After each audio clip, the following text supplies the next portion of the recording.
সালামু আলাইকুম বন্ধুরা, কেমন আছেন সবাই? আশা করি অবশ্যই ভালো আছেন। তো আমাদের বার কাউন্সিল প্রস্তুতির সুনির্দিষ্ট প্রতিকার আইনের আজকে আমরা দেখব মোটামুটি আমাদের 31 নম্বর ধারা থেকে 44 নম্বর ধারা পর্যন্ত, যেখানে আমাদের বিশেষ কিছু স্পেসিফিক প্রতিকার দেওয়ার চেষ্টা করে।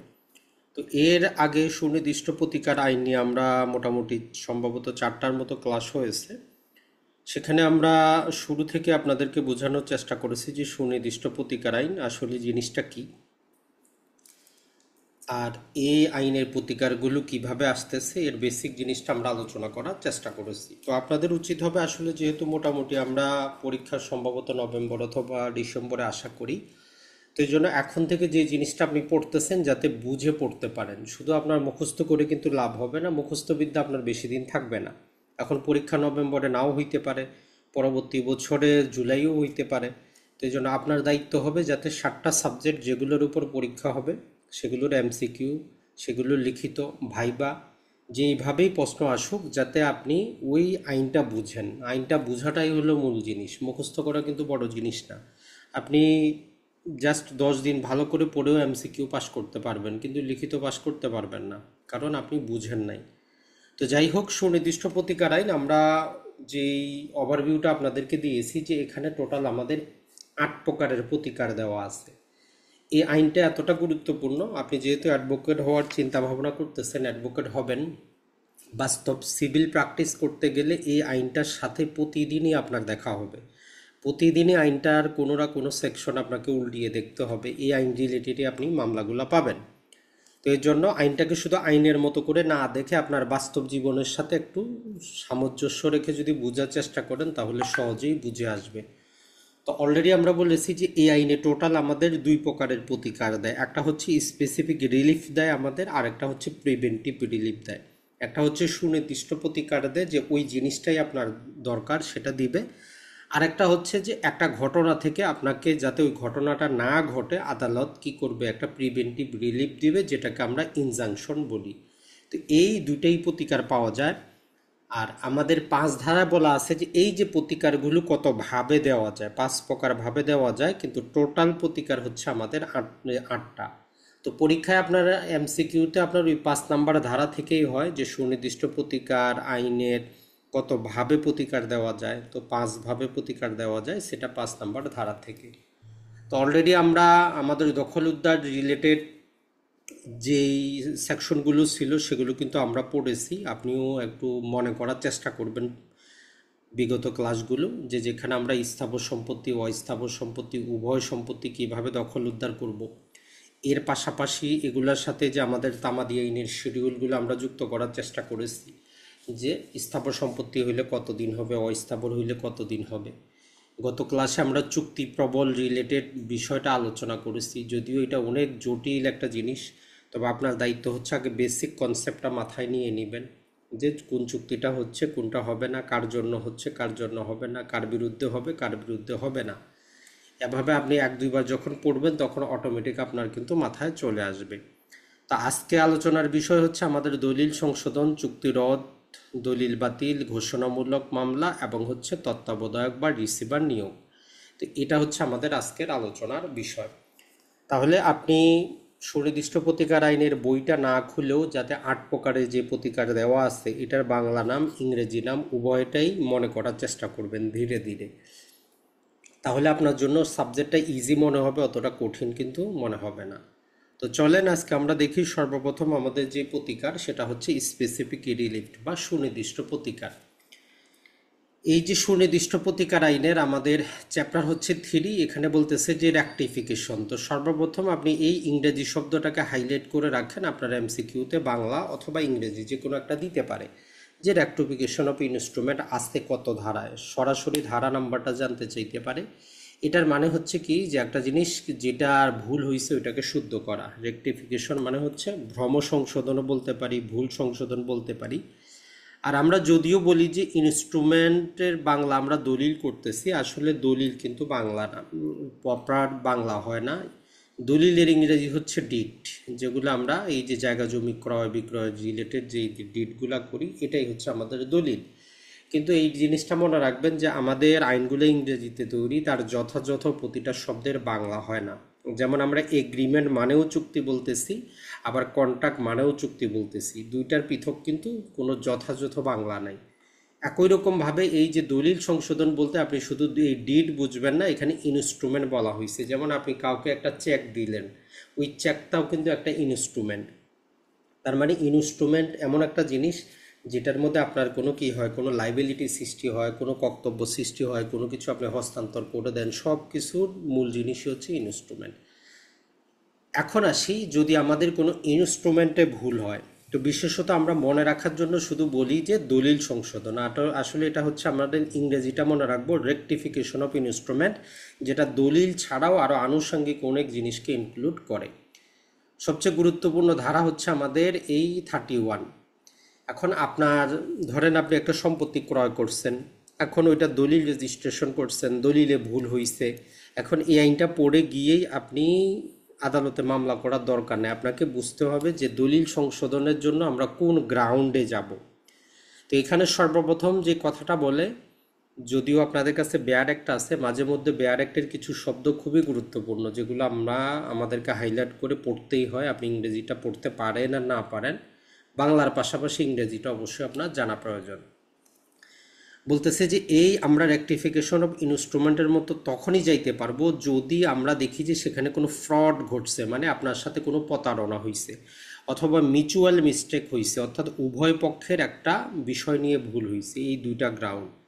তাহলে যে কোনো লিখিত চুক্তি বা দলিল যদি পারস্পরিক ভুল হয়, মানে মিউচুয়াল মিস্টেক হয়, উভয় পক্ষের যদি ভুল হয় অথবা প্রতারণা ঘটে, তাহলে এই দুইটার কারণে আপনি যেই উদ্দেশ্যে ওই ইনস্ট্রুমেন্টটা তৈরি করছেন, মানে যেই উদ্দেশ্যে দলিলটা রেজিস্ট্রেশন করছেন, যে হয়তো আপনি 20 শতক জমি নেবেন কিন্তু প্রতারণায় দেখা গেল 10 শতক হয়েছে, তার মানে আপনার উদ্দেশ্যটা ফুলফিল হয় নাই।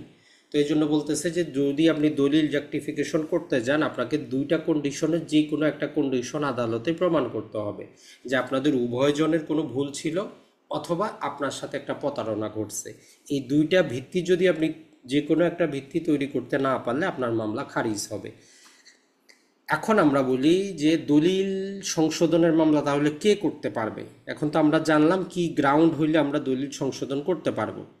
তো এখানে বলতেছে যে ইদার পার্টি, মানে বাদীও করতে পারবে, বিবাদীও করতে পারবে, জমির বিক্রেতাও করতে পারবে, জমি ক্রেতাও করতে পারবে। যদি বিক্রেতা দুই নাম্বারই করে, 20 শতকের জায়গায় 10 শতক দলিল করে দেয়, তাহলে কি করবে, ক্রেতা মামলা করবে। অথবা যদি ক্রেতা 2 নাম্বারই করে, 20 শতকের জায়গায় 30 শতক কিনে নেন, তাহলে সেক্ষেত্রে বিক্রেতা মামলা করবে।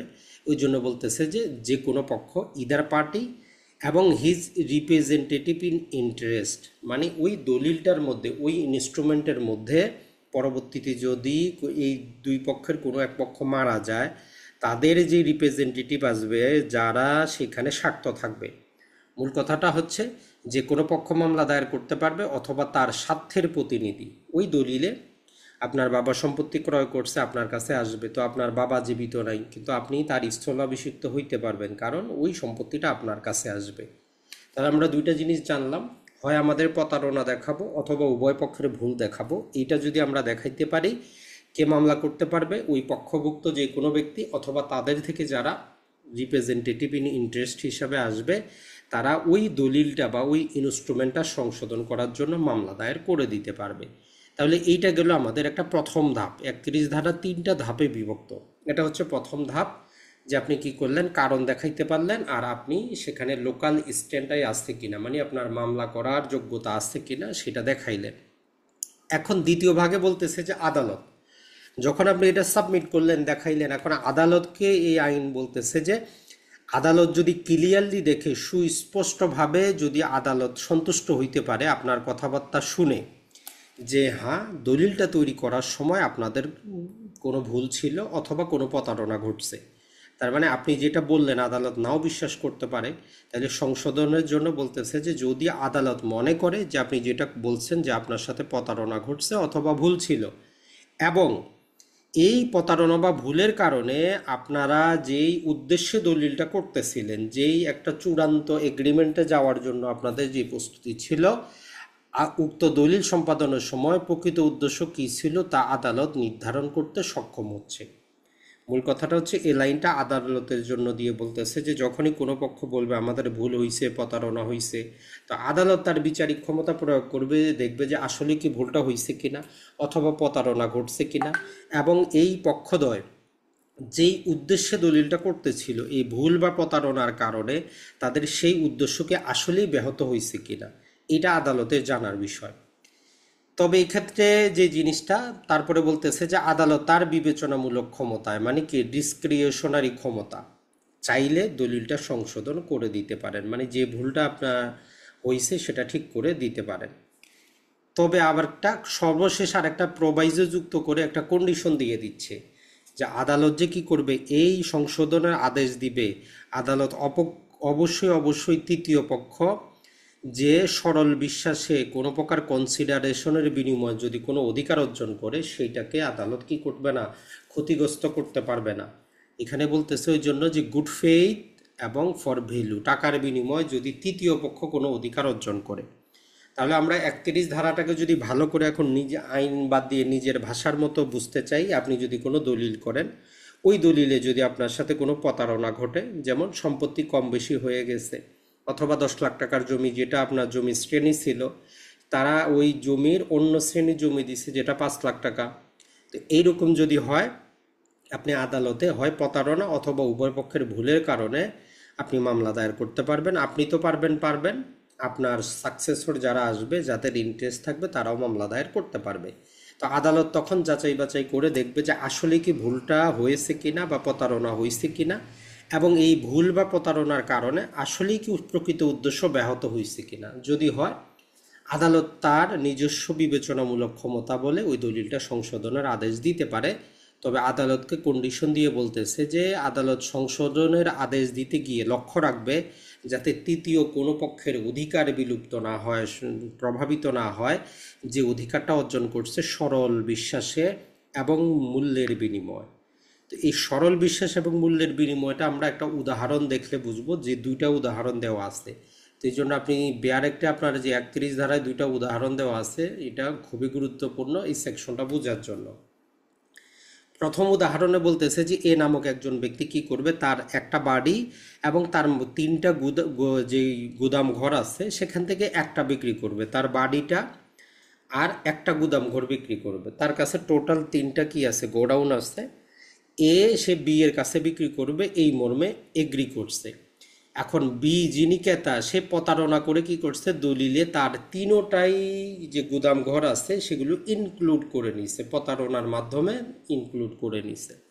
এখন পরবর্তীতে যখন এই যে বিক্রেতা, সে যখন জানতে পারবে, সে তো অবশ্যই এর জন্য তাকে কি করতে হবে, মামলা দায়ের করতে হবে, কারণ সে বিক্রি করতে চাইছিল একটা, ক্রেতা প্রতারণা করে তিনোটাই সে দলিলে অন্তর্ভুক্ত করে নিছে।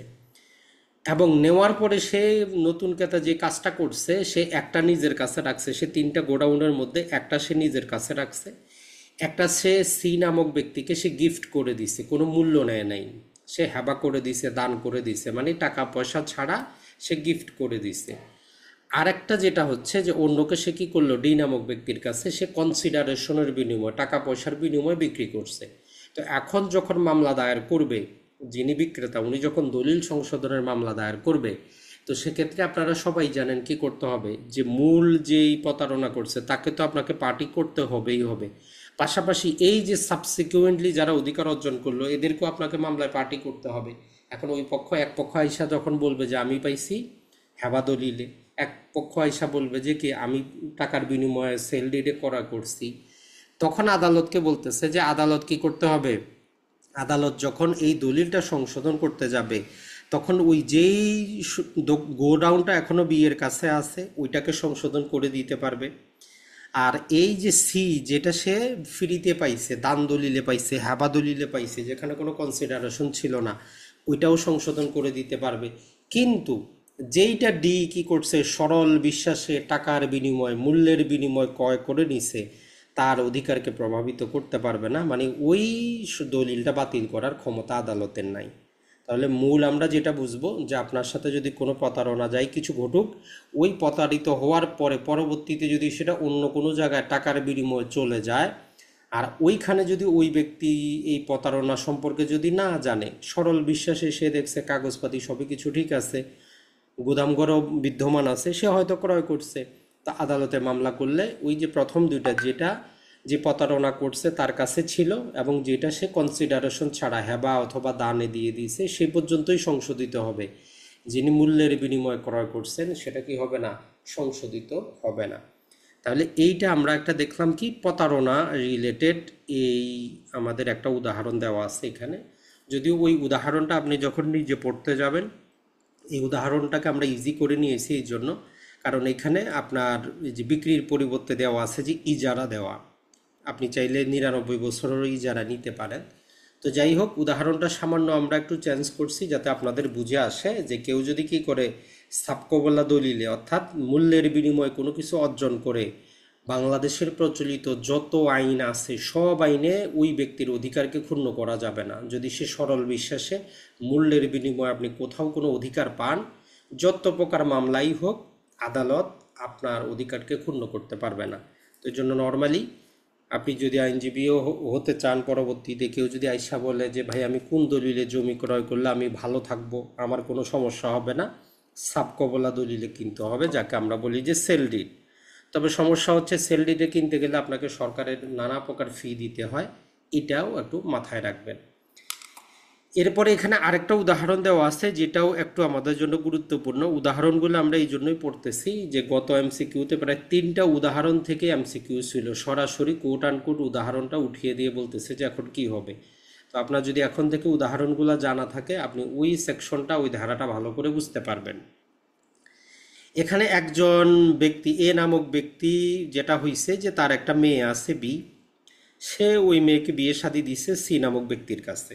মেয়ের বাবা কি করছে, ওই জামাইয়ের সাথে একটা চুক্তি করছে যে যতদিন জামাই জীবিত থাকবে ততদিন সে কি করবে, মাসে বাৎসরিক বাৎসরিক 5,000 টাকা করে দিবে। অনেক ক্ষেত্রে দেখেন যে মেয়ের বাবারা কি করে মেয়েকে বা মেয়ের জামাইকে টাকা পয়সা দেয়। তো এই জন্য জাস্ট একটা উদাহরণ দেওয়া আছে যে একজন মেয়ের বাবা মেয়ের জামাইয়ের সাথে চুক্তি করলো যে সে যতদিন জীবিত আছে বাৎসরিক সে কি করবে, 5,000 টাকা দিবে, মেয়েকে যাতে ভালো করে দেখে শুনে রাখে ওই জন্য।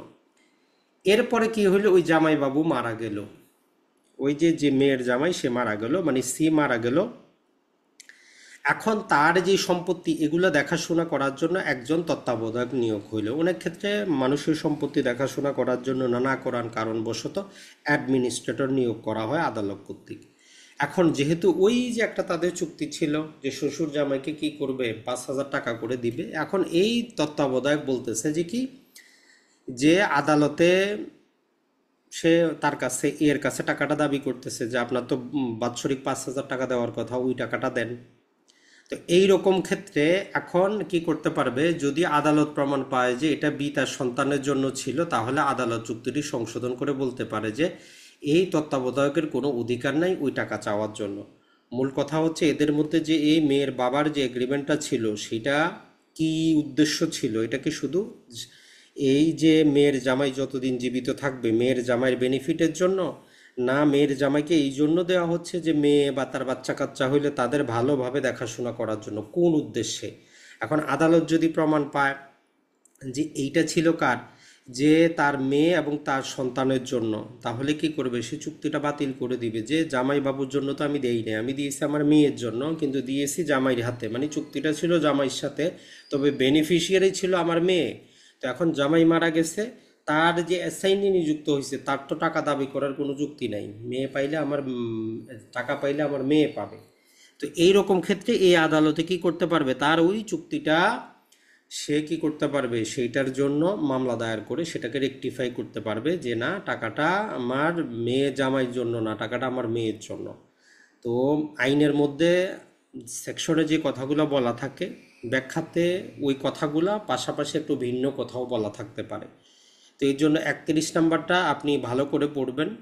যদিও এখানে আমাদের 4টা সেকশন আছে, 31 থেকে নিয়ে 34, কিন্তু মূল সেকশন হচ্ছে আমাদের 31। বাকিগুলো যদি আপনি নাও পড়েন অতটা কাজের না। তাহলে 31টা নিজের মতো করে মনে রাখবেন, যে রেকটিফিকেশন অফ ইনস্ট্রুমেন্ট। তাহলে এই রেকটিফিকেশন অফ ইনস্ট্রুমেন্ট করার পাশাপাশি তামাদি আইনের অনুচ্ছেদগুলোও মনে রাখবেন। 96 যদি একটু মনে পড়ে, যেখানে আমাদের ভুলের জন্য তামাদি হচ্ছে 3 বছর। তো ওইটাও একটু মাথায় নিয়ে রাখবেন সব সময়, তাহলে আপনার জন্য সাবজেক্টগুলো ইজি হবে। তাহলে যখনই কোনো প্রকার প্রতারণা অথবা মিউচুয়াল মিস্টেক হবে, আর ওই ওর কারণে ওই দলিলের বা ইনস্ট্রুমেন্টের প্রকৃত উদ্দেশ্য কী সেটা যদি কি হয় ফুটে না উঠে, তখন যে কোনো পক্ষ অথবা তার যে ইন্টারেস্ট থাকবে তারা আদালতে মামলা দায়ের করে এটা রেকটিফাই করতে পারবে। তবে কন্ডিশন হচ্ছে তৃতীয় পক্ষের কোনো ক্ষতি করা যাবে না। এখন 32, 33, 34 এটাতে শুধু এক লাইনের পড়া, এখানে বোঝার কিছুই নেই। 32-এ জাস্ট বলে যে আদালত কি প্রিজাম্পশন নিবে যখন একটা ইনস্ট্রুমেন্ট আদালতের কাছে আসবে সংশোধন করার জন্য। আইন বলতেছে যে আদালত এই প্রিজাম্পশনটা নিবে যে presumption as to intent party. এই হেডিংটাই গতবারের এমসিকিউতে ছিল যে এটা কত ধারায় আছে। Presumption as to intent off party, অর্থাৎ পক্ষদ্বয়ের কি আসলে ইন্টেনশন ছিল ওই চুক্তিটা করার ক্ষেত্রে, যে তারা যে এখন আবার রেকটিফাই করতে আসছে। তো এখানে দুইটা শব্দ, যে আদালতকে সন্তুষ্ট হতে হবে যে সকল পক্ষ একটা ন্যায়সঙ্গত এবং নিষ্ঠাবান চুক্তি করতে চাচ্ছিল।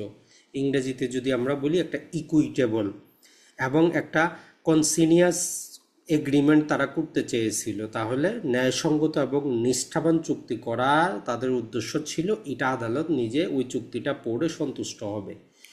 এরপরে 33-এ বলতেছে যে প্রিন্সিপাল অফ রেকটিফিকেশন, সন্তুষ্ট তো হইল, এখন বলতেছে যে আদালত যে এটা সংশোধন করবে, সংশোধনের মূলনীতি কী হইতে পারে।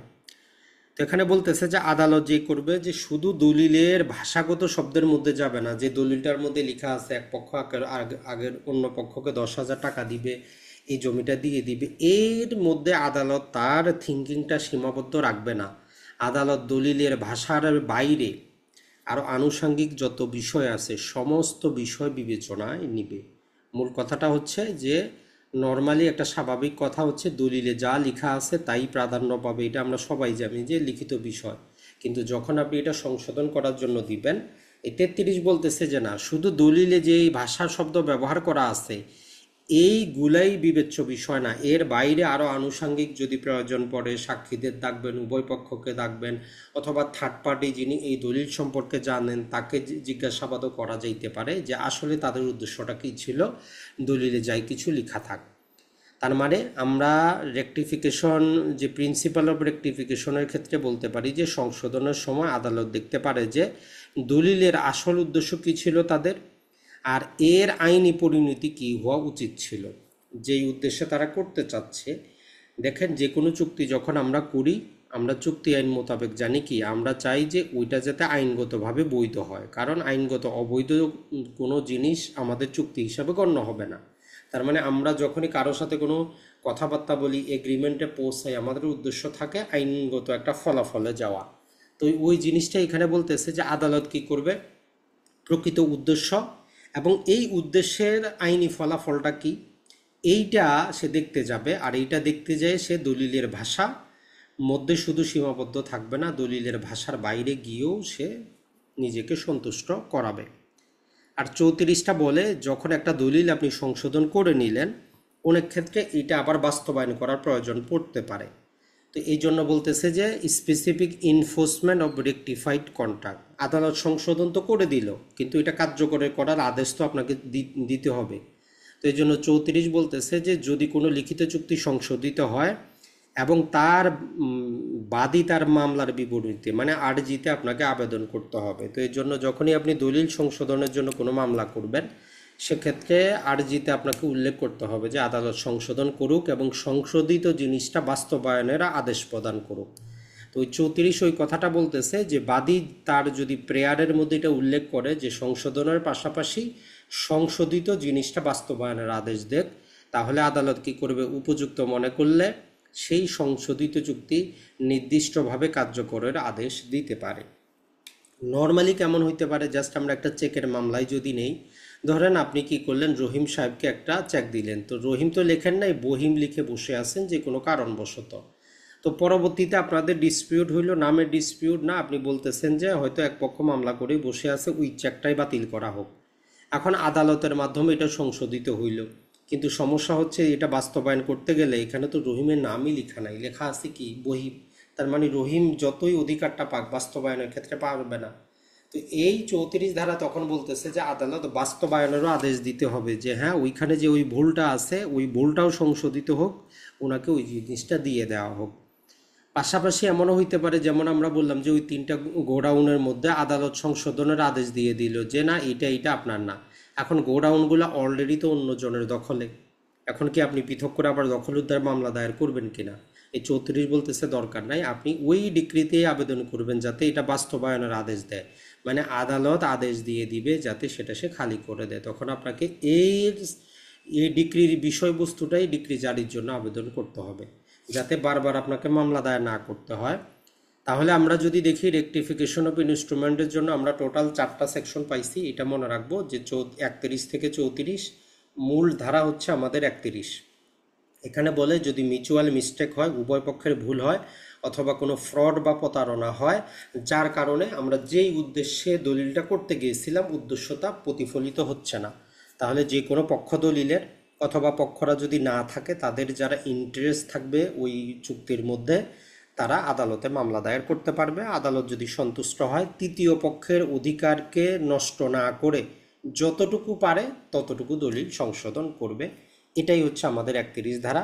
আর 32 বলে যে আদালতের প্রিজাম্পশন কি হবে, 33 বলে যে আমাদের মূলনীতিটা কি হবে, আর 34 বলে সংশোধিত দলিল বাস্তবায়ন, যে চুক্তিটা বাস্তবায়নের আদেশ দিয়ে দিবে।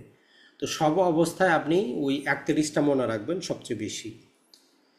এখন দলিলের পরে আমরা চলে যাই, এখন হচ্ছে যে আমাদের চুক্তি। এখন এখানের মধ্যেও দেখবেন যে আপনি যে ইংরেজি শব্দটা এটা মনে রাখবেন, রেসিশন মানে হচ্ছে কি একটা চুক্তিকে বাদ দেওয়া। তো এটা হচ্ছে আমাদের রেসিশন অফ কন্ট্রাক্ট, অর্থাৎ চুক্তি রদ বা চুক্তি বাতিল যেটাই আমরা বলি। 35 থেকে 38 এই সেকশনগুলো পাবো, যার মধ্যে কাজের সেকশন হচ্ছে আমাদের 35। তাহলে সেখানে ছিল 31, সেখানে হচ্ছে 35। এখন এইখানে মূলত আমাদের 3টা কথা বলে যে 3টা ক্ষেত্রে আমরা চুক্তি বাতিল করতে পারবো। আর এখানে সর্বপ্রথম বলে ওইখানে ছিল যে কোনো পক্ষ, আর পক্ষের থেকে যারা আসবে তারা দলিল সংশোধনের মামলা করবে। আর এখানে বলতেছে যে কোনো ব্যক্তি যিনি একটি লিখিত চুক্তিতে স্বার্থবান, ইন্টারেস্ট আছে, যে কোনো ব্যক্তি হইতে পারে, অ্যাট এনি পার্সন। আপনার চুক্তির বাদী বিবাদী হওয়ার দরকার নাই, ওই চুক্তিতে আপনার কোনো না কোনো ইন্টারেস্ট কোনো না কোনোভাবে আছে। তাহলে দলিলের ক্ষেত্রে অবশ্যই বাদী বিবাদী অথবা তাদের থেকে ইন্টারেস্ট আসতে হবে, কিন্তু চুক্তি বাতিলের ক্ষেত্রে আপনাকে বলতেছে যে যেই কোনো ব্যক্তি পারবে, তবে শর্ত হইল ওই চুক্তিতে আপনার কোনো একটা ইন্টারেস্ট থাকবে। তিনি চাইলে আদালতে মামলা করতে পারেন চুক্তি বাতিলের জন্য। তাহলে 3টা গ্রাউন্ড কি? 1 নাম্বার হচ্ছে যদি চুক্তিটা বাতিলযোগ্য হয়। এখন বাতিলযোগ্য কাকে বলে? চুক্তি আইনে কিন্তু আমরা আপনাদেরকে পড়িয়েছি যে কাউকে ভয় ভীতি, আনডিউ ইনফ্লুয়েন্স, ফ্রড, মিস্টেকের মাধ্যমে একটা চুক্তি করায় নিছে, তাহলে আপনি ওই চুক্তিটা বাতিলের আদালতে মামলা দায়ের করতে পারবেন। অথবা এর ভিতরেই দেওয়া আছে যে টার্মিনেবল মানে অবসায়নযোগ্য, মানে আপনার ওই চুক্তির মধ্যেই আপনি কন্ডিশন কোনো রাখছেন যে এই কাজটা করলে বা না করলে এই চুক্তিটা বাতিল হবে। তো এরকমও হইতে পারে। তাহলে যেটা বাতিলযোগ্য অথবা অবসায়নযোগ্য এমন চুক্তি হইলে আপনি চুক্তি বাতিলের মামলা দায়ের করতে পারবেন। 2 নম্বরে যেটা বলতেছে যে যেই চুক্তিটা বেআইনি হয় এমন কোনো কারণে যা চুক্তির ভাষা থেকে স্পষ্ট নয়, মানে বাহ্যিকভাবে একটা চুক্তিকে দেখে আমরা বুঝতে পারবো না যে এইটা একটা অবৈধ চুক্তি, কিন্তু ভিতরে গেলে দেখবো যে এটা অবৈধ, কিন্তু এর জন্য বাদীর চাইতে বিবাদী বেশি দায়ী। সহজ যদি আমরা বলি কেমন হইতে পারে, যেমন আমাদের একটা উদাহরণ দেওয়া আছে এখানে, এই উদাহরণটা যদি আমরা একটু দেখে নিই, সেটা হচ্ছে যে একজন আইনজীবী, তার একজন ক্লায়েন্ট হচ্ছে হিন্দু বিধবা মহিলা। এখন এই হিন্দু বিধবা মহিলার কাছে তার স্বামীর কাছে অনেকজন টাকা পয়সা পাইতো। এখন এই যে অ্যাডভোকেট সাহেব তাকে কি করলো, তাকে উপদেশ দিল যে কি করেন আপনি ওই যে পাওনাদারের টাকা পয়সা দিতে হবে না, যদি আপনার সম্পত্তিগুলো আমার কাছে ট্রান্সফার করে দেন তাইলে আমি মামলা থেকে বাঁচায় নিব, যে আপনার তো সম্পত্তিই নাই, তারা পাবে না, আদালতের মাধ্যমে নিষ্পত্তি হয়ে যাবে। মূল কথাটা হচ্ছে প্রতারণার মাধ্যমে আইনজীবী কী করে ওই মহিলার সম্পত্তিগুলা লিখে নেয়, একটা ডিড তৈরি করে। তো এখন যাতে এই দেনাদারদেরকে যাদেরকে ঠকানো যায়, এখন ওই যে দলিলটা তৈরি হইলো, এখন দলিলটা যদি যে কোনো আইনজীবীকে দেয় যে এটা কোনো ভুল আছে কিনা, সবাই বলবে যে ঠিকই আছে, একজন ব্যক্তি ছিল, সে তার সম্পত্তিটা আরেকজনের কাছে বিক্রি হচ্ছে। বাহ্যিকভাবে দেখে কিন্তু এখানে মনে হবে না কি এখানে কোনো প্রকার ভুল ভ্রান্তি বা কিছু আছে। কিন্তু যখন আমরা এর ভিতরে যাব, এর কাহিনীর মধ্যে যাব যে কি কারণে এটা হস্তান্তর হয়েছে, ট্রান্সফার হয়েছে, তখন আমরা দেখতেছি যে এদেরকে ঠকানোর জন্য তখন ওই হিন্দু মহিলা কিন্তু মামলা দায়ের করতে পারবে। আর এই চুক্তিটার পিছনে দোষটা কার? দোষটা হচ্ছে ওই অ্যাডভোকেট সাহেবের। তো এই জন্য বলতেছে যে যেই একটা চুক্তি যেটা বাহ্যিকভাবে দেখে মনে হবে না যে এটা বেআইনি, কিন্তু এর ভিতরে যখন আমরা যাব এটা দেখা যাবে যে বেআইনি। তো ওইটা যার জন্য বাদীর চাইতে বিবাদী বেশি দায়ী, তখন আমরা কি করতে পারবো? এই চুক্তি বাতিলের মামলা দায়ের করতে পারবো। আর 3 নম্বরটা যেটা বলতেছে, যেটা আমরা যেটা 12 থেকে 30-এ পড়ে আসছি যে সুনির্দিষ্ট চুক্তি বাস্তবায়ন করা যায়। এখন আপনি চুক্তি বাস্তবায়নের মামলা দায়ের করছেন, আদালত বলছে ঠিক আছে আপনার পক্ষে ডিক্রি দিয়ে দিলাম, আপনি টাকা পয়সা 30 দিনে পরিশোধ করেন বা 90 দিনে পরিশোধ করেন। এখন আপনি কি করেন নাই, এই যে স্পেসিফিক পারফরমেন্সের মামলা করে আপনার কাছে ডিক্রি হয়ে গেছে, আপনি এখন আদালতে টাকা জমা দিচ্ছেন না। এখন আপনি নিজে মামলা দায়ের করছেন, ডিক্রি আপনার পক্ষে দেওয়া হয়েছে, সেটা আপনি ক্রয় করেন অথবা ইজারা দেন, ডিক্রি আপনাকে দেওয়া হয়েছে আর আপনি মূল্য পরিশোধ করতেছেন না, তখন আদালত কি করতে পারে?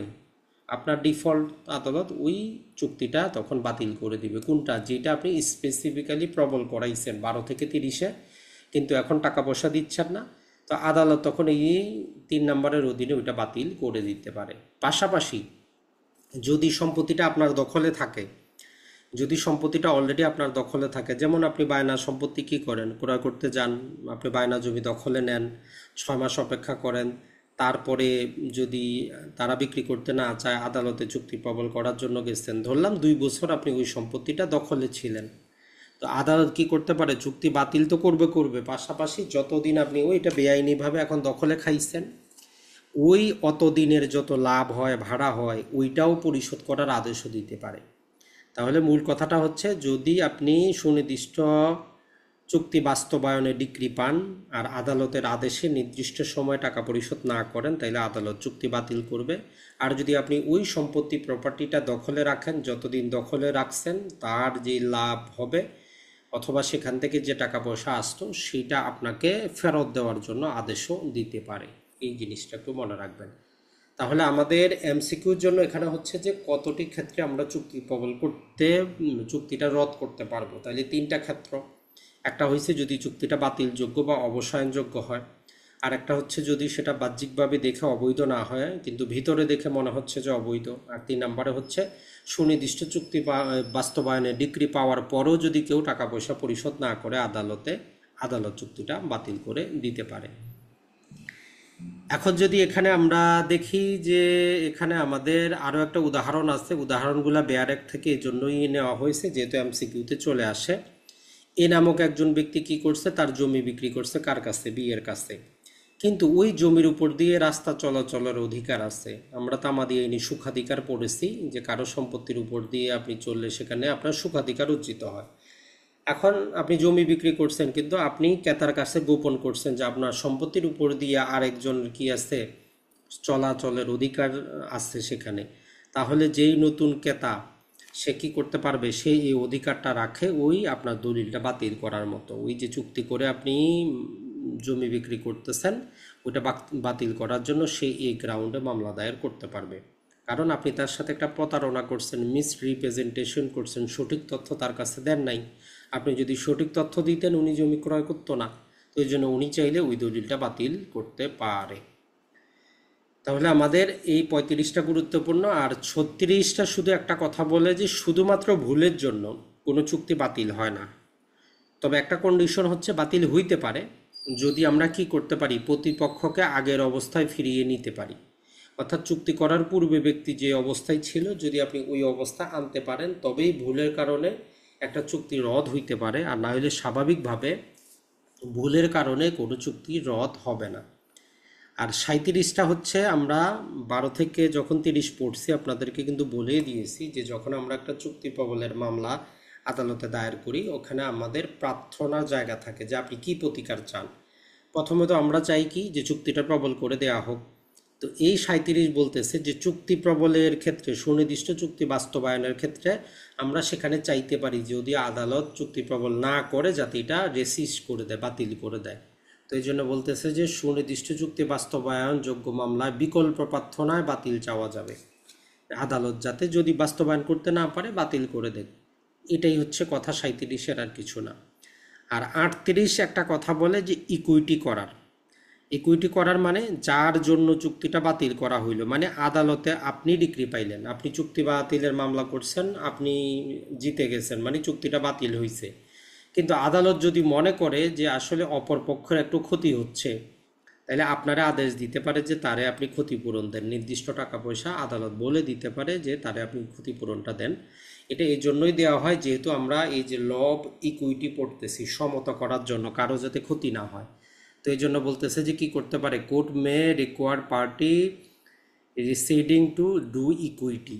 মূল কথাটা হচ্ছে আপনি ডিক্রি লাভ করছেন, মামলা আপনি জিতছেন, কিন্তু তারপরেও আপনি অপর পক্ষকে ক্ষতিপূরণ দিবেন যদি আদালতের মনে হয় যে এই চুক্তি বাতিলের ফলে অপরপক্ষের ক্ষতি হচ্ছে। আপনার তো অধিকার আছে আপনি বাতিল করেন, কিন্তু অপরপক্ষের ক্ষতি হচ্ছে, তো ঠিক আছে আপনি বাতিল পান, কিন্তু তারা কিছু টাকা পয়সা দেন। এটাই হচ্ছে 38-এর মূলনীতি। তাহলে আমরা যদি দেখি 35 থেকে 38-এর মধ্যে 35-ই হচ্ছে আমাদের কাজের, আর বাকিগুলা জাস্ট ওয়ান লাইনার, বেশি কিন্তু কিছুই নাই। এরপরে চলে আসি আমরা যে 31-এ দেখেছি আমরা কি রেকটিফিকেশন অফ ইনস্ট্রুমেন্ট। এখন বলতেছে যে ইনস্ট্রুমেন্ট রেকটিফিকেশন না, ক্যান্সেল করব, আমরা বাতিল করব। ধরেন আপনি কাউকে 4টা চেক দিয়ে দিয়েছেন, তো এখন আপনার চুক্তি মোতাবেক কাজ হচ্ছে না, সেই চেকগুলোও ফেরত দিচ্ছে না। আপনি চাইলে ওই চেকগুলো তার কাছে বাতিলের জন্য মামলা দায়ের করতে পারবেন। অথবা আপনি সম্পত্তি ক্রয় করছেন, কেউ আপনার বিরুদ্ধে জাল দলিল তৈরি করছে, আপনি সেই দলিলটা বাতিলেরও মামলা দায়ের করতে পারবেন। তো এই জন্য বলতেছে যে ক্যান্সেলেশন অফ ইনস্ট্রুমেন্ট মানে দলিল বাতিল। 39 থেকে 41 এখানে সর্বপ্রথম যেটা আমাদেরকে বলে 39 নম্বর বলে যে যখন কোনো ব্যক্তি যার বিরুদ্ধে কোনো লিখিত দলিল বাতিলযোগ্য অথবা সেটা বাতিল। এখন বাতিলযোগ্য আর বাতিল, তো মূলত যেটা হয় নর্মালি, যেমন ধরেন যে আপনি যদি একটা সম্পত্তি দখলে আছে, দলিল আপনার সব কিছুই আছে, এখন রহিম নামক ব্যক্তি আপনার নাম ব্যবহার করে আরেকজনের কাছে আপনার জমিটা বিক্রি করে দিচ্ছে। এখন উনি সম্পত্তির মালিক না, আইনগতভাবে ওই দলিলটা কিন্তু বাতিল দলিল, মানে ওইটা ভয়েডেবল না, ওইটা বাতিল, ওইটা কোনো দলিলই না। কিন্তু ওই দলিলটা যেহেতু রেজিস্ট্রেশন হয়েছে, সাব রেজিস্ট্রি অফিসে আছে, ভবিষ্যতে যখন আপনি থাকবেন না, আপনার ছেলে মেয়েরা থাকবে, সে ওই দলিল নিয়ে আসে, বলবে যে তোমার বাবা আমার কাছে জমি বিক্রি করছে, এই হচ্ছে দলিল।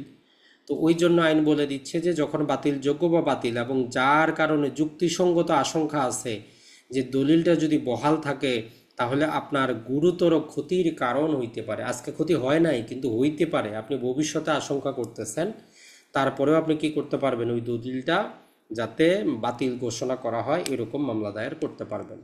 তাহলে 39 ধারার দুইটা জিনিস আমাদের, যেটা বাতিলযোগ্য অথবা যেটা বাতিল দলিল, আর ওইটা থাকলে আপনার অপূরণীয় ক্ষতি হবে, এই রকম যদি আপনি দেখাইতে পারেন তাহলে কি হবে, আদালত ওই দলিলটা বাতিল করতে পারে। আর যদি বলতেছে যে দলিলটা যদি নিবন্ধিত থাকে তাহলে নিবন্ধন আইনের অধীনে, তাহলে আদালত কি করবে, রায়ের একটা অনুলিপি মানে কপি ওই সাব রেজিস্ট্রারের কাছে পাঠাবেন, এবং কর্মকর্তা সেটা কি করবে, যে রেকর্ডে যে নিবন্ধন বই আছে, বালাম বই যাকে আমরা বলি, সেখানে লিখে রাখবে যে এত নাম্বার আদেশ মূলে এই দলিলটা বাতিল ঘোষণা করা হইল। তাহলে আমাদের এই দলিল বাতিল থেকে মূল জিনিসটা হচ্ছে কি, যে কোনো ব্যক্তি যার বিরুদ্ধে কোনো রিটেন ইনস্ট্রুমেন্ট লিখিত দলিল বাতিলযোগ্য অথবা বাতিল, আর যেটা বিদ্যমান থাকলে আপনার অপূরণীয় ক্ষতি হয়ে যাবে, আপনি তখন আদালত এটা বাতিল ঘোষণা চেয়ে মামলা দায়ের করতে পারেন।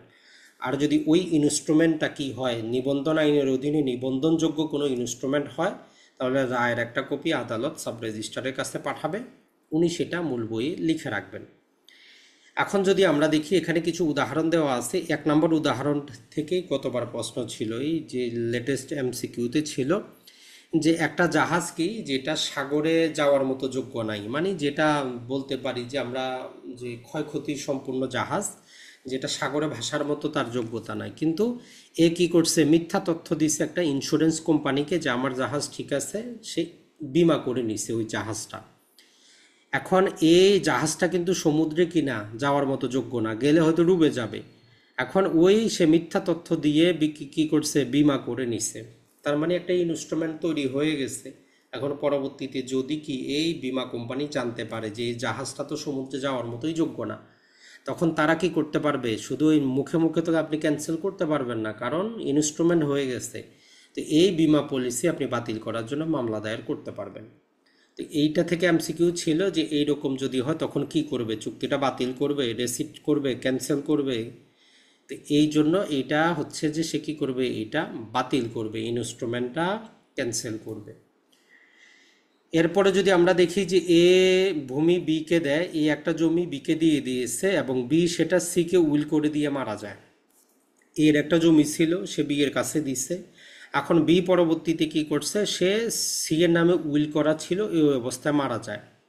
আর ওই জমিতে ডি নামক আরেকজন ব্যক্তি কি আসে, একটা জাল দলিল তৈরি করে দাবি করে যে বি তো জমিটা আমাকে দলিল করে দিয়েছে, সে সিকে কেন উইল করবে। জমি ছিল এর, সে দিছে বিকে। বি কি করছে, সে মৃত্যুর আগে উইল দলিল করছে, উইল দলিল করে বলছে যে আমি মারা গেলে জমিটা সি পাবে।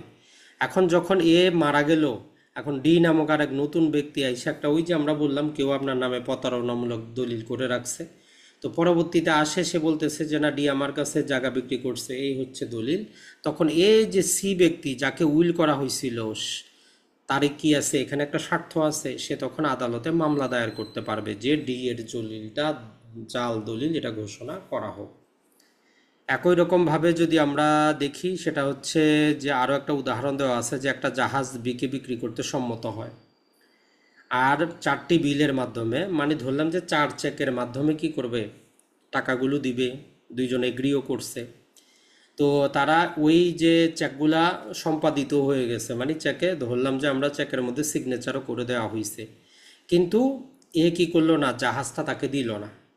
তাহলে বি কি করতে পারবে, এই যে চেকগুলো সে হ্যান্ড ওভার করে আসছে, এগুলা ইনস্ট্রুমেন্টগুলা বাতিলের মামলাও কিন্তু সে করতে পারবে। কারণ কি, কারণ সে তাকে এই জিনিসটা দিচ্ছে না, তাহলে কয়দিন পরে সে চেকের মামলা করে বসে থাকবে যে সে আমার এই জিনিসটা দিচ্ছে না। তো এই মূল জিনিস হচ্ছে আমাদের এখানে, যে যখন আমরা কি করব, আপনি কোনো একটা লিখিত ইনস্ট্রুমেন্ট কারো কাছে দিয়েছেন যেটা বাতিলযোগ্য বা বাতিল, আর এটা যদি তার কাছে থাকে আপনার ক্ষতি হবে, তাহলে আপনি এটি বাতিল ঘোষণা করাইতে পারেন। তাহলে এই 39টা আমরা মনে রাখবো যে, আর 40-এ হচ্ছে আমাদের আংশিক দলিল বাতিল। এটা সহজে বুঝেন যে আপনারা ভাই বোন দুইজনে জমির মালিক, মানে আপনার বাবার সম্পত্তি, বোন হিসাবেও আপনি পাবেন, ভাই হিসাবেও পাবেন। এখন আপনার ভাই কি করছে, টোটাল জমিটা কারো কাছে বিক্রি করে দিছে, বি নামক ব্যক্তির কাছে বিক্রি করে দিছে। এখন এই বোন যখন জানতে পারবে, সে তো কি করবে, সে তো বিক্রি করে নাই, তখন সে কি করবে, দলিলটা বাতিল করার জন্য মামলা দায়ের করবে। তো এইখানে বলতেছে যে টোটাল দলিলটা বাতিল না, তখন আংশিক দলিল বাতিল হবে, মানে ভাইয়ের অংশটা তো বৈধ থাকবে থাকবে, শুধু বোনের অংশটা বাতিলের মামলা দায়ের করা যাবে। ওই জন্য বলতেছে যদি কোনো দলিলে একাধিক অধিকার বা দায়িত্ব থাকে, দুইজন ব্যক্তির অধিকার ছিল, তার মধ্যে একজনই বিক্রি করছে, তবে উপযুক্ত ক্ষেত্রে আদালত দলিলটির কেবল একটি মাত্র অংশ বাতিল করে বাকি অংশ বহাল রাখতে পারে। তাহলে দলিল বাতিলের জন্য আমরা দুইটা সেকশন পাচ্ছি, একটা হচ্ছে 39 টোটাল দলিলটা বাতিল, আর 40-এ হচ্ছে আংশিক দলিল বাতিল। আর 41-এ ওই একই রকম ক্ষতিপূরণ, যদি আদালত দেখে যে কোনো একটা ইনস্ট্রুমেন্ট বাতিল করার কারণে অপর পক্ষের ক্ষতি হচ্ছে, তো সেক্ষেত্রে আপনাকে তো আদালত ডিক্রি দিল যে দলিলটা বাতিল করলাম, পাশাপাশি আপনাকে আদেশ দিবে যে ওই পক্ষকে আপনি ক্ষতিপূরণ দেন, কিসের করার জন্য, ইকুইটি করার জন্য। এরপরে চলে আসি আমরা সবচেয়ে গুরুত্বপূর্ণ যেটা, সেটা হচ্ছে ডিক্লারেটরি স্যুট। এই ডিক্লারেটরি স্যুটের মানে হচ্ছে এটা ডিক্লারেশন পর্যন্তই, এর কোনো এক্সিকিউশন করা যায় না, মানে এই ডিক্লারেটরি স্যুট ঘোষণামূলক ডিক্রি জারির আবেদন করা যায় না, এটা জাস্ট আদালত ঘোষণাই দিবে, এরপরে আর কোনো কাজ নাই। তো এখানে ক্ষেত্রে যদি আমরা দেখি, আমাদেরকে আদালত বলতেছে যে দুইটা কারণে আমরা করতে পারি। একটা হচ্ছে যে এখানে আমাদের কোনো আইনি মর্যাদা, মানে লিগ্যাল ক্যারেক্টার যদি আপনার কোথাও উজ্জিত হয় আর কেউ যদি সেটা অস্বীকার করে, আপনি একটা বিশ্ববিদ্যালয়ে ভর্তি হয়েছেন, আপনার একটা লিগ্যাল রাইট আছে, লিগ্যাল ক্যারেক্টার, আপনি ওই বিশ্ববিদ্যালয়ের ছাত্র, তারপরের দিন কেউ আপনার ক্লাস করতে দিচ্ছে না, যাইতে দিচ্ছে না, ভার্সিটি বলতেছে যে আপনি এখানে ছাত্র না, এখন আপনি করবেন কি, তো আপনি 42 ধারা ঘোষণা পাইতে পারেন যে আপনি ওই বিশ্ববিদ্যালয়ের ছাত্র। একই রকমভাবে কোনো সম্পত্তি যেখানে আপনার অধিকার আছে, অন্য কোনো জন আসে আপনার অধিকারটা সে অস্বীকার করতেছে যে না, এখানে আপনার কোনো সম্পত্তি নেই, কোনো অধিকার নাই, দুটা জিনিস। যেমন অনেক ক্ষেত্রে যেমন হয়, যেমন ধরেন যে, যদিও বর্তমানে তো আমরা বিয়ের ক্ষেত্রে কাবিননামা অনেক কিছু দেখি, পূর্বে তো আর এত কাবিননামা কিছুই ছিল না, বিয়েগুলো মৌখিকভাবে হইতো। এখন একজন ব্যক্তি দুইটা তিনটা বিয়ে করে বসে আছে হয়তো এরকম, এখন সে হয়তো সামাজিকভাবে শুধু এই দুইটা বউ আছে, তার বাচ্চা কাচ্চা আছে, এই দুইটা থেকে এতটুকু জানে, তৃতীয় বউ সম্পর্কেও জানে না, তার ঘরের ছেলে মেয়ে সম্পর্কেও জানে না। এখন এই ছেলে মেয়েরা কিন্তু সে ডিক্লারেশন দিতে পারে, ডিক্লারেশন আদালতের মাধ্যমে চাইতে পারে যে সে এই রহিম সাহেবের ছেলে, এটা আদালত ডিক্লেয়ার করুক। তার মানে তার একটা আইনগত লিগ্যাল ক্যারেক্টার তো আছে এখানে। তার মায়ের সাথে বিবাহ হয়েছে, বিবাহের কারণে সে আসছে, তো এইরকম ক্ষেত্রেও সে কি করতে পারে, এইখানে সে তার অধিকারটা ঘোষণা চাইতে পারে। তো মূলত আমাদের 42 ধারা, তাহলে আমরা দুইটা জিনিস এমসিকিউর জন্য মনে রাখবো। যদি কোনো আমাদের আইনি চরিত্র মানে লিগ্যাল ক্যারেক্টার অথবা সম্পত্তির অধিকার অর্জিত হয়, আর সেটা যদি কেউ অস্বীকার করে, যেখানে আপনার অধিকার অর্জিত হয় নাই ওইখানে আপনি এই 42 ধারা ঘোষণা চাইতে পারবেন না। কেমন? যেমন আপনি বার কাউন্সিলে এমসিকিউ পাস করছেন, লিখিত পাস করছেন, ভাইবাতে গিয়ে যে কোনো কারণবশত কি হইলো, আপনি হয়তো চিন্তা করতেছেন পাস করছেন, কিন্তু ফাইনাল যেই ভাইবার যে রেজাল্ট সেখানে আপনার নাম নাই। তখন আপনি ওইখানে এই যে ঘোষণামূলক মামলা করে প্রতিকার পাবেন না যে আপনাকে অ্যাডভোকেট হিসেবে ডিক্লেয়ার করা হোক, কারণ আপনার অধিকার তো অর্জিত হয় নাই। যদি ওই গেজেটে আপনার নাম থাকতো এবং তার পরবর্তীতে তারা আপনার আইনি পেশা পরিচালনা বা পরবর্তীতে যে কোনো বারে যদি আপনাকে নিবন্ধন না দিচ্ছে, তখন আপনি ঘোষণা চাইতে পারেন যে আপনি অ্যাডভোকেট হিসাবে আপনাকে ঘোষণা করা হোক। কিন্তু যতক্ষণ পর্যন্ত আপনার ওই অধিকারটা অর্জিত না হবে, 42 ধারা ওইখানে কোনো কাজে আসবে না। তাহলে 42 ধারার কন্ডিশন হচ্ছে একটা, আপনার অধিকার অলরেডি আছে, সম্পত্তির অধিকারও অলরেডি আছে, আর সেইটা কেউ অস্বীকার করতেছে, তখন আপনি ঘোষণা চাইতে পারেন। আর এখানে বলতেছে যে কেউ অস্বীকার করছে এমন না, কেউ অস্বীকার করতে আগ্রহী, এখনো হয় নাই, করতে পারে ভবিষ্যতে, এরকম ক্ষেত্রেও কাজটা করা যাবে। যে কেউ ভবিষ্যতে কি করতে পারে, অস্বীকার করতে পারে। কেমন অস্বীকার করতে পারে? যদি আমরা ট্রান্সফার অফ প্রপার্টি অ্যাক্ট আপনারা অনেকেই পড়েছেন, সেখানে আপনি জানেন যে যেই শিশুর আজকে জন্ম হয় নাই ওই শিশুর বরাবরও আপনি সম্পত্তি হস্তান্তর করতে পারেন। যেমন আপনার যদি বাবা চাইলে কি করতে পারে, আপনি এখনো বিয়ে শাদী করেন নাই, আপনার বাবা চাইলে কি করতে পারে, এমনভাবে হস্তান্তর করতে পারে যে আপনি যখন বিয়ে করবেন, বিয়ে করার পর আপনার যখন ছেলে সন্তান হবে, ওই ছেলে বরাবর সে 1 বিঘা সম্পত্তি কি করতেছে, গিফট করতেছে, এরকম দলিল করতে পারে। তবে এখানে কন্ডিশন হচ্ছে ট্রান্সফার অফ প্রপার্টি অ্যাক্টে আপনার বাবা একজন ব্যক্তিকে লাইফ ইন্টারেস্ট হিসেবে দিয়ে দিবে, যতদিন আপনি বিয়ে শাদী করে ওই বাচ্চা দুনিয়াতে না আসতেছে, তৃতীয় আরেক পক্ষের কাছে কি থাকবে, সম্পত্তিটা লাইফ ইন্টারেস্টে থাকবে। এখন যার কাছে লাইফ ইন্টারেস্ট আছে সে তো অস্বীকারও করতে পারে যে কবে জন্ম হবে না হবে সেটা আমার দেখার বিষয় না, আমি এখন বিক্রি করে দিই, আমি এখন এটা নিয়ে যাই। তো এইরকম ক্ষেত্রে যখন ধরেন যে এই ব্যক্তি এইটা কারো কাছে দিয়ে দিচ্ছে, তো এই শিশুর তো এখনো জন্মই হয় নাই, তো এই শিশুর জন্ম হয়নি, যারা এই দলিল সম্পর্কে জানে তাদের যে কোনো ব্যক্তি এসে ঘোষণা চাইতে পারে যে এই সম্পত্তিটার অধিকারী তো এই ব্যক্তি আসলে অধিকারী না, ইনি এই সম্পত্তির মালিকানা অস্বীকার করতে পারেন না। তো এই জন্য বলতেছে যে অস্বীকার করতে আগ্রহী ব্যক্তি, মানে যিনি আজকে তো অস্বীকার করতেছেন না, হয়তো ভবিষ্যতে অস্বীকার করবেন, এমন ব্যক্তির বিরুদ্ধেও আমরা কি করতে পারবো, ঘোষণামূলক মামলা দায়ের করতে পারবো। তবে এখানে কন্ডিশন দিয়ে যে জিনিসটা আরো বলতেছে, যে কন্ডিশনের পূর্বে একটা জিনিস বলতেছে যে এই ধরনের মামলা বাদীকে অন্য কোনো প্রকারের প্রতিকার চাইতে হবে না, যেমন ইনজাংশন বা ড্যামেজ। কেমন হইতে পারে, আগে একটা আমরা উদাহরণ দেখি। উদাহরণটা যদি সম্ভবত এখানে আমরা নেই, যাই হোক, ধরলাম যে আপনার একটা এরকম একটা জমি আছে, তো গ্রামের লোকজন আপনার জমির উপর দিয়ে চলাচল করে। এখন আপনি তাদেরকে বলতেছেন যে ভাই এখান দিয়ে চলবেন না, তারা বলতেছে এখান দিয়ে চলাচলের আমাদের অধিকার আছে, সুখাধিকার আছে, মানে আপনার জমির উপর দিয়া তারা সুখাধিকার দাবি করতেছে। তো এইরকম ক্ষেত্রে আপনার আইনি প্রতিকারটা কি? তো এইরকম ক্ষেত্রে আপনি 42 ধারায় শুধু ঘোষণামূলক মামলা করলেই হবে, তাদেরকে বিবাদী রেখে আপনার ইনজাংশনের মামলা করার দরকার নেই, কারণ সম্পত্তি আপনার, তারা জাস্ট ওইখানে আপনার যে একটা প্রাইভেট প্রপার্টি এটাকে অস্বীকার করতেছে। তো এইরকম ক্ষেত্রে আপনার আবার ওই পৃথক করে যে ঘোষণা প্লাস ইনজাংশনমূলক মামলা দায়ের করতে হবে না। এই জিনিসটাই এর অংশ দিয়ে বলতেছে যে এই ধরনের মামলায় বাদীকে অন্য কোনো প্রকার অতিরিক্ত প্রতিকার চাইতে হবে না, যে তাদেরকে কি করা হোক, ইনজাংশন দেওয়া হোক যাতে তারা না চলে, আদালত ডিক্লেয়ার করে দিবে যে প্রপার্টি তাদের না, তারা যাতে আপনার এই প্রপার্টিতে কোনো হস্তক্ষেপ না করে। এইটাই হচ্ছে এর জিনিস। তবে কন্ডিশন একটা যেটা হচ্ছে প্রভাইজো যুক্ত করে দিয়ে বলতেছে, যদি আইনগতভাবে আপনি আরও প্রতিকার পাওয়ার হকদার কিন্তু ওই প্রতিকারটা না চান, তাইলে 42 ধারায় ঘোষণা পাবেন না, মানে যেটার জন্য মামলা দায়ের করছেন। কেমন? এরকম একটা জমি আপনার অন্যজনের দখলে, এখন আপনি শুধু আদালতে মামলা করে বসে আছেন 42 ধারায় ঘোষণামূলক, যে আদালত যাতে ঘোষণা করে আপনি ওই জমির মালিক। বা আপনার বাবার সম্পত্তি আপনার এক ভাই কি করছে, টোটাল সম্পত্তি দখল করে বসে আছে, এখন আপনি শুধু মামলা করে বসে আছেন যে আপনিও একজন উত্তরাধিকারী, আদালত ঘোষণা করা হোক। এটা ঘোষণা করার কিছুই নেই, অলরেডি আইনগতভাবে আপনি যে সেখানের একজন কি তার অধিকারী, আপনারে মামলা করতে হবে কি যে যাতে আপনার অংশটা দখল উদ্ধার করে দেওয়া হয়।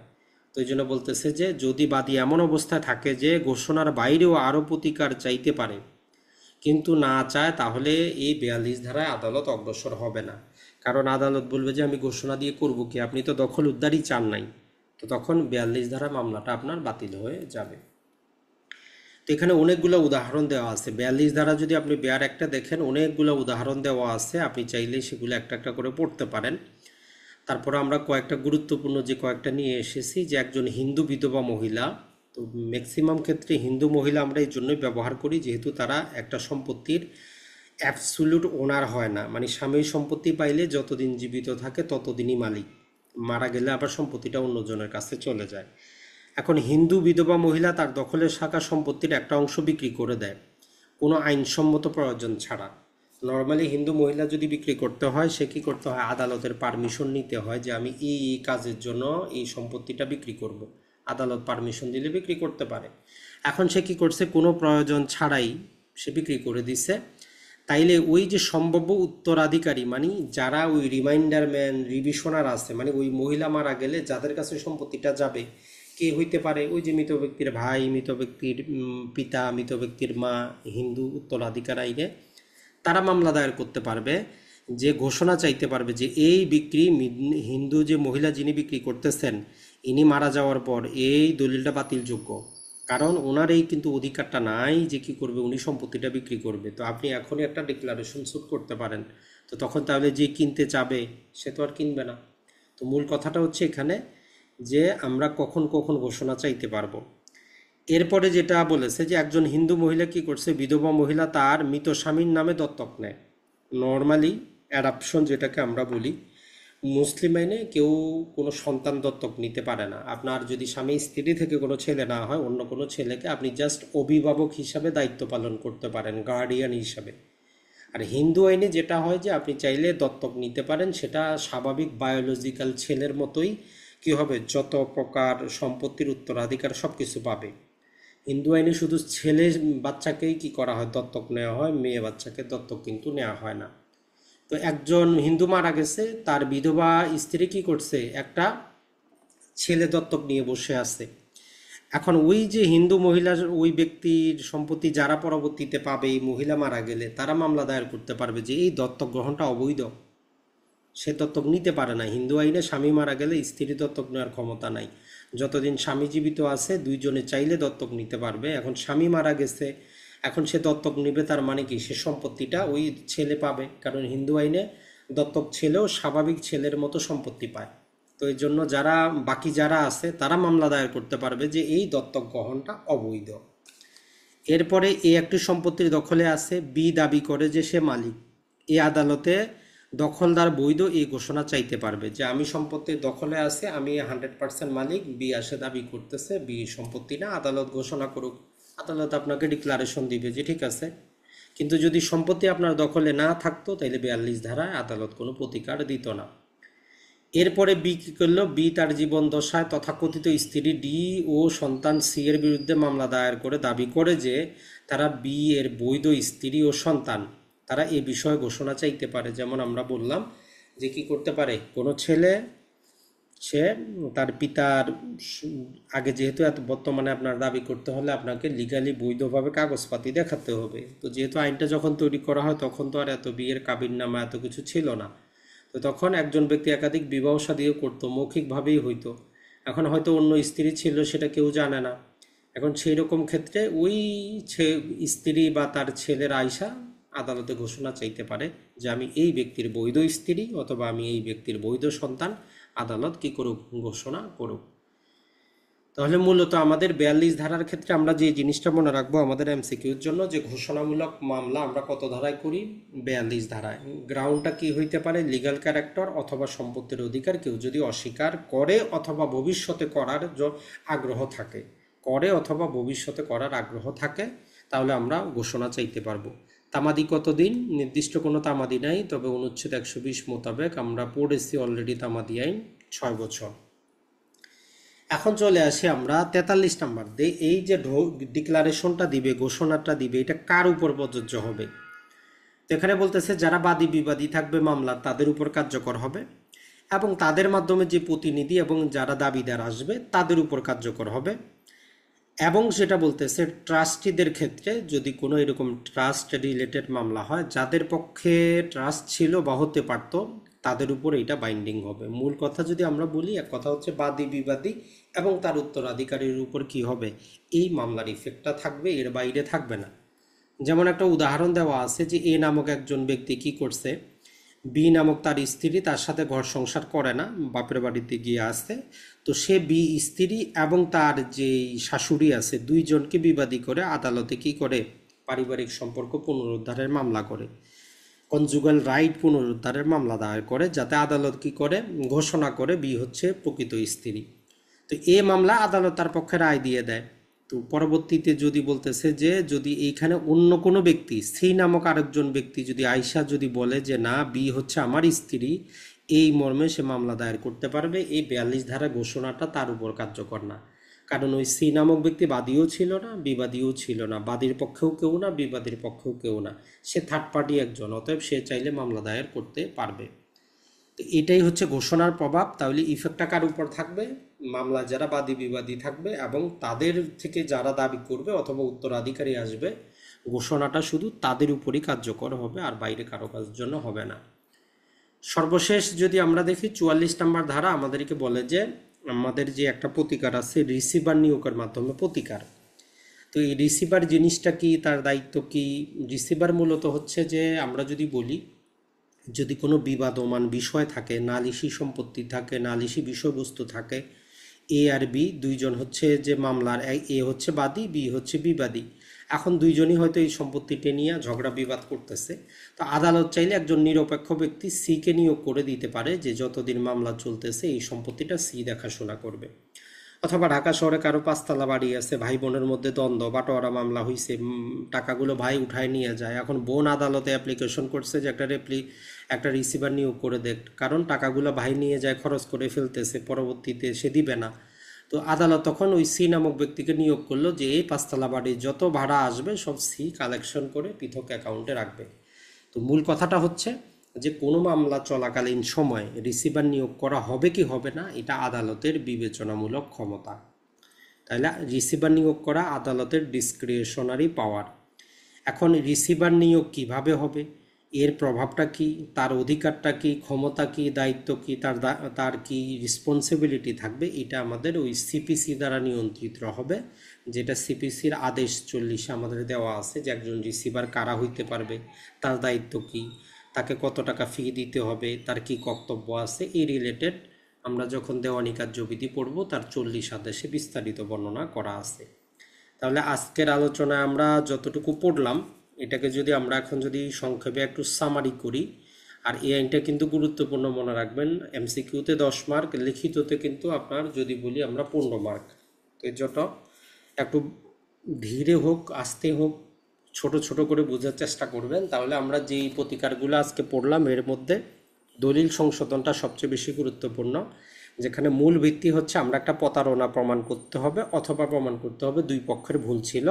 তবে যতই প্রতারণা থাকুক, যতই দুই পক্ষের ভুল থাকুক, তৃতীয় পক্ষের অধিকার নষ্ট করে সংশোধিত হবে না। আর 35-এ আমরা পড়ছি যে 3টা গ্রাউন্ডে একটা চুক্তি রদ হইতে পারে। আর আমরা 39-এ পড়লাম যদি একটা দলিল লিখিত ইনস্ট্রুমেন্ট যদি বাতিল অথবা বাতিলযোগ্য হয় তাহলে সেটা আদালত, আর ওইটা থাকলে যদি আমাদের অপূরণীয় ক্ষতি হবে এরকম আশঙ্কা থাকে তাহলে আমরা ওই দলিলটা বাতিল করতে পারবো।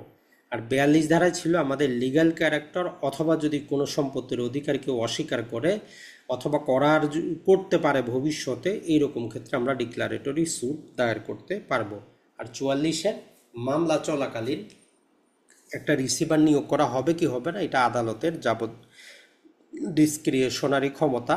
আর এই রিসিভারের দায়িত্ব কি হবে, কিভাবে নিয়োগ করা হবে, যাবতীয় কিছু নিয়ন্ত্রিত হবে দেওয়ানি কার্যবিধি 1908-এর আদেশ 40 মাধ্যমে। তো এটাই ছিল আমাদের আজকের আলোচনার বিষয়। অসংখ্য ধন্যবাদ। যদি প্রশ্ন থাকে